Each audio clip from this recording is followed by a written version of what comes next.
अस्सलामुअलैकुम। उम्मीद है कि आप मेरी वीडियोस देख रहे होंगे।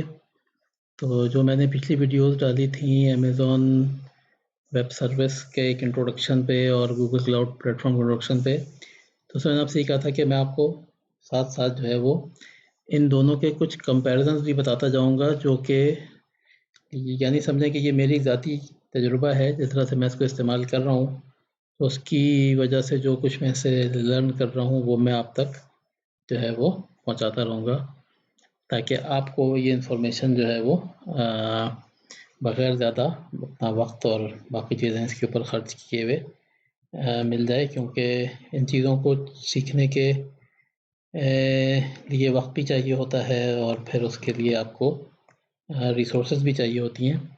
तो मैंने कहा चलें मैं जो भी लर्न कर रहा हूँ, जो कुछ मैं सीख रहा हूँ, तो मैं लोगों तक भी साथ-साथ पहुँचाता रहूँ।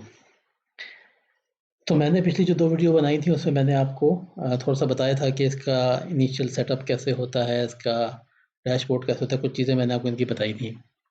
तो अब हम उसी में थोड़ा-सा आगे चलते हैं और मैं आपको इन दोनों का एक कंपैरिज़न बताता हूँ कि मेरे ख़्याल में जो मैंने अभी तक महसूस किया है कि इनके दरमियान किस तरह के फ़र्क हैं। तो इस वक़्त हम इन दोनों के लॉगिन पेज के ऊपर हैं। मैंने ये साथ-साथ खोले हुए हैं ताकि आपको दोनों तरफ नज़र आता रहे कि क्या हो रहा है। तो हम इन पे दोनों पे बारी-बारी एक साथ लॉगिन करने की कोशिश करते हैं।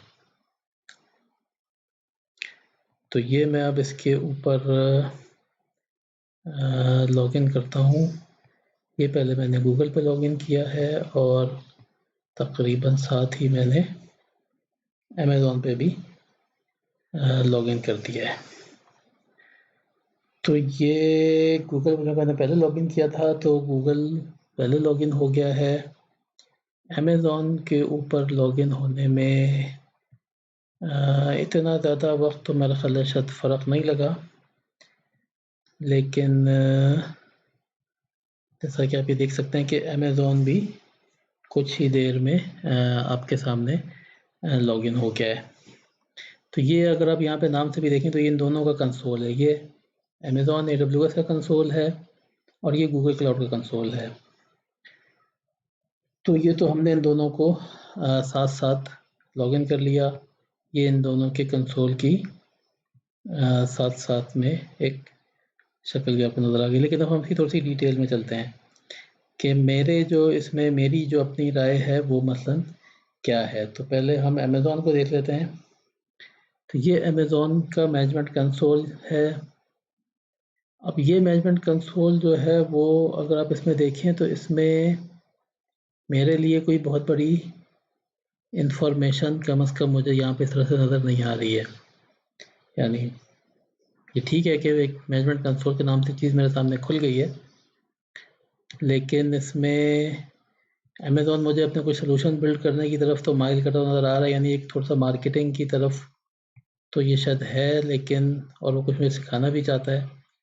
लेकिन मैं कहाँ खड़ा हूँ, मैंने अमेज़न से क्या किया हुआ है, क्या लिया हुआ है, वो सब चीज़ें यहाँ पे मुझे उस तरह से नज़र नहीं आ रही हैं। अच्छा, इसको अभी हम फिर गूगल से कंपेयर कर लेते हैं। तो ये अगर आप देखें तो ये गूगल का डैशबोर्ड है। तो ये डैशबोर्ड जो है ये एक जिसको हम अपनी टेक्निकल ज़ुबान में एक डैशबोर्ड कहते हैं, ये उससे बहुत ज़्यादा मिलता-जुलता भी है। क्योंकि अगर उसे गौर से देखें तो इसमें एक तो ये मुझे मेरा करंट प्रोजेक्ट बता रहा है। वो ठीक है कि हम कह सकते हैं कि गूगल चूँकि प्रोजेक्ट बेस्ड चलता है तो प्रोजेक्ट बता रहा है, लेकिन बहरहाल जिस चीज़ के ऊपर चलता है वो चीज़ ये हमें साथ में बता भी रहा है। अच्छा, उसके बाद ये मुझे मेरे कुछ यूसेज बता रहा है कि मैं कितना अभी जैसे मैंने थोड़ी देर पहले जो वीडियो बनाई थी अंग्रेज़ी में उसके लिए मैंने लॉगिन किया था, तो मैं उस टाइम पे यहाँ पे लॉगिन हुआ था। तो ये मुझे मेरा यूसेज भी थोड़ा-सा बता रहा है। अभी चूँकि मैंने बहुत कुछ खोला हुआ नहीं है, इसमें और भी बहुत सारे चार्ट्स आ सकते हैं। अगर मैंने वो चीज़ें खोली भी होती, मैंने कुछ प्रोजेक्ट रन किए भी होते, कुछ वर्चुअल मशीन्स ऑन की भी होती, तो ये उनके यूसेज भी मुझे नीचे बताता। ये मुझे यहाँ पे रिसोर्सेज़ बता सकता है, जो रिसोर्सेज़ मेरी प्रोजेक्ट्स में यूज़ हो रही हैं। फिर इसमें एक अच्छी बात ये देखें कि गूगल प्लेटफ़ॉर्म का स्टेटस ग्रीन है। गूगल प्लेटफ़ॉर्म इस वक़्त ग्लोबली हर जगह पे बिल्कुल सही चल रहा है। चूँकि इसको यूज़ करता हूँ, मुझे पता है कि इसमें जो है वो कहीं पे कोई अगर एरर आती है किसी भी जगह पे, किसी भी तरह की, जैसे फ़र्ज़ कर लें कि किसी ज़ोन में कोई एसक्यूएल सर्वर अगर बैठ गया है, अभी एक्सेसिबल वो नहीं है, तो यहाँ पे ये इन्फॉर्मेशन फ़ौरन आ जाती है कि जी फ़लाँ ज़ोन में ये चीज़ एक्सेसिबल अभी नहीं है। इसी तरह से मेरी करंट बिलिंग ये मुझे बता रहा है। कुछ एरर अगर मैंने खोले तो ये मुझे एरर रिपोर्टिंग्स बता रहा है। और ठीक है कि यहाँ पे ये अपने कुछ क्विक, जैसे गूगल अमेज़न में तरह से कुछ क्विक चीज़ें ये भी हमें बिल्कुल दे रहा है और कुछ डॉक्यूमेंटेशन की तरफ ये भी इशारा कर रहा है। लेकिन अगर आप इसको देखें तो ये मुझसे ज़्यादा रिलेटेड है, यानी मसलन अगर मैंने कुछ ट्रेस खोले हुए होते तो ये ट्रेस का डाटा यहाँ पर मुझे दिखा देता है डैशबोर्ड में। तो ये डैशबोर्ड जो है ये एक प्रॉपर डैशबोर्ड की तरह है। अच्छा, इस डैशबोर्ड को मैं कस्टमाइज़ भी कर सकता हूँ और मैं इसमें ऐप इंजन के अलावा ये कंप्यूट इंजन और एसक्यूएल और ये सब चीज़ें मैं इसके अंदर ऐड भी कर सकता हूँ। तो ये मुझे यहीं पे, यानी मुझे इसी पहले ही व्यू में मुझे ये और चीज़ें भी मेरी डैशबोर्ड के हिसाब से ज़्यादा चीज़ें दिखा सकता है। अभी चूँकि मैंने कुछ खोला हुआ भी नहीं है इसलिए मुझे इसकी ज़रूरत नहीं है, लेकिन कहने का मतलब ये है कि ये एक डैशबोर्ड की तरह है ज़्यादा, और ये डैशबोर्ड स्टाइल में ही मुझे चीज़ें दिखा रहा है। अब मैं आपको दोबारा अमेज़न दिखाता हूँ तो आपको अब ज़्यादा समझ में आएगा। देखिए अमेज़न के ऊपर मैंने गूगल के ऊपर भी इस वक्त कोई सर्विस नहीं चलाई हुई है, मैंने कोई वहाँ पे वीएम नहीं खोला हुआ है, कोई मैंने चीज़ वहाँ पे भी ऑन नहीं की हुई है, यहाँ पे भी मैंने कुछ भी नहीं किया हुआ है, दोनों बिल्कुल मेरे लिहाज से ज़ीरो पे खड़े हुए हैं। लेकिन मुझे गूगल फिर भी काफ़ी सारी इन्फॉर्मेशन दे रहा है, कम से कम मेरी बिलिंग, अपनी सर्विस, इस तरह की कुछ इन्फॉर्मेशन मुझे दे रहा है। उसके मुकाबले में अमेज़न मुझे कोई इन्फॉर्मेशन नहीं दे रहा है।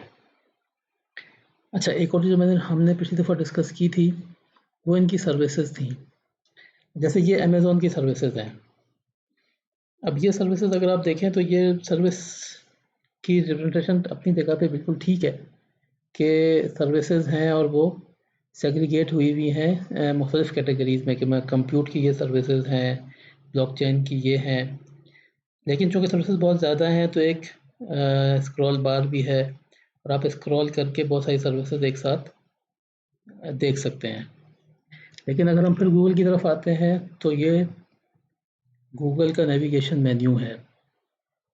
अब इसमें गूगल हमें फिर एक स्टेप आगे नज़र आता है कि एक तो ठीक है कि यहाँ पे भी चीज़ें हैं जो कि जैसे ये कंप्यूट की सर्विसेज हैं, ये स्टोरेज की सर्विसेज हैं, इसी तरह ये ऑपरेशंस की सर्विसेज हैं, यानी डिफरेंट सर्विसेज सेग्रीगेट की हुई हैं।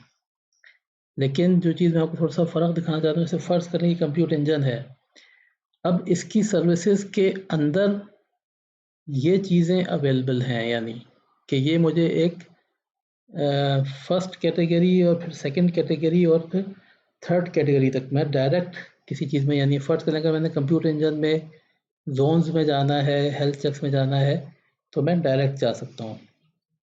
तो बाद वक़्त होता है कि अगर आप यूज़र इंटरफेस के साथ काफ़ी देर से कुछ कर रहे हैं तो आपके जहन से भी निकल जाता है कि जी कौन सी एग्जैक्ट चीज़ किस कैटेगरी के अंदर थी। फ़र्ज़ कर लें कि मैंने कंप्यूटर इंजन से कुबरनेटिस इंजन के ऊपर जाना चाहता हूँ।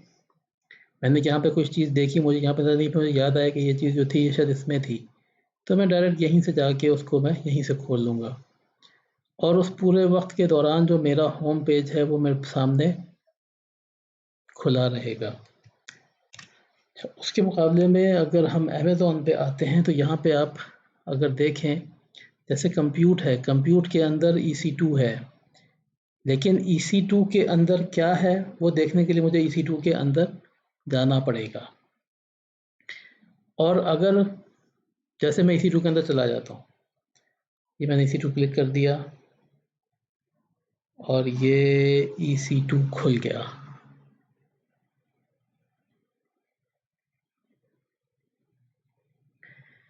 अब अगर EC2 खुलने के बाद मुझे याद आया कि जो चीज़ मुझे चाहिए थी वो तो असल में VM में थी ही नहीं, वो तो किसी और जगह थी, तो मुझे दोबारा सर्विस में जाके और फिर उस चीज़ के ऊपर जाके और फिर उसको क्लिक करना पड़ेगा। तो इसके मुकाबले में गूगल मुझे एक एडवांटेज देता है कि वो मुझे तीनों लेवल की सेग्रीगेशन एक ही जगह पे दिखाया था, ताकि मेरे ज़हन में अगर ये ऊपर नीचे हो जाए तो मैं उसको वहीं पे करेक्ट कर लूँ।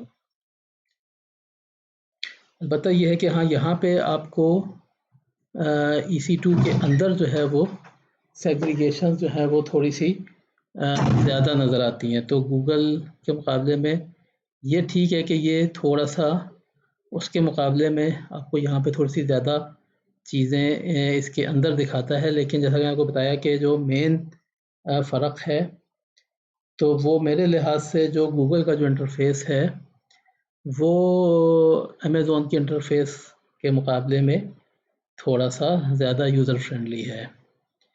और मुझे उम्मीद है कि आप को भी शायद इससे यही समझ में आया होगा कि गूगल का इंटरफ़ेस जो है वो शायद इसके मुकाबले में ज़्यादा हमारे लिए आसान है। तो उम्मीद है कि मेरी वीडियोज़ आप देख रहे होंगे, आपको ये पसंद भी आ रही होंगी। तो इस वीडियो में हमने कोशिश की है कि हमने अभी तक जो चीज़ें देखी थी, हमने जो है वो जो शुरू का देखा था थोड़ा-सा, तो हम उन चीज़ों को थोड़ा-थोड़ा आपको साथ-साथ बताते जाएँ। तो यहाँ पे मैंने एक थोड़ा-सा कंपैरिज़न करने की सिर्फ़ कोशिश की है कि यूज़र इंटरफ़ेस और यानी जो डैशबोर्ड है और सर्विसेज़ को आप कैसे एक्सेस करते हैं, उसमें मेरा ज़ाती जो है वो उसमें ये बिल्कुल ठीक है कि ये मेरा एक ज़ाती अपना एक तजुर्बा है, लेकिन मेरे ख़्याल में उसमें उसमें गूगल जो है वो अमेज़ॉन से बेहतर है। और हम लोग चूँकि गूगल बहुत देर से यूज़ भी करते आ रहे हैं, इसलिए हमें पता भी है कि गूगल जो है वो आम तौर पे यूज़र इंटरफेसेस वगैरह में अपने कंपटीटर से काफ़ी बेहतर होता है। तो यहाँ पे भी मेरा अंदाज़ा ये है कि गूगल जो है वो यूज़र इंटरफेस के लिहाज से अपने कंपटीटर से बेहतर है, और इसका जो डैशबोर्ड है वो भी अमेज़ॉन से बेहतर है। और वीडियो आपको पसंद आई होगी, वीडियो को लाइक कीजिएगा और मेरे चैनल को जो है वो देखते रहें। मैं इसमें इंशाल्लाह मुसलसल नई वीडियोज़ जो हैं वो क्लाउड के ऊपर ऐड करता रहूँगा। तो कोई अगर क्वेश्चन हो तो क्वेश्चन आप ज़रूर कीजिएगा, और कोई अगर कोई चीज़ डायरेक्ट पूछना चाहते हो तो आप मुझे कमेंट कर सकते हैं। मैं आपके कमेंट को जो है वो अगर अपनी ईमेल छोड़ देंगे तो आपको ईमेल पे जवाब दे दूँगा, वरना मैं आपके कमेंट को वैसे रिप्लाई कर दूँगा। तो उम्मीद है ये वीडियो आपको पसंद आई होगी, और अगली किसी वीडियो में आपसे मुलाकात होगी। अस्सलामु अलैकुम।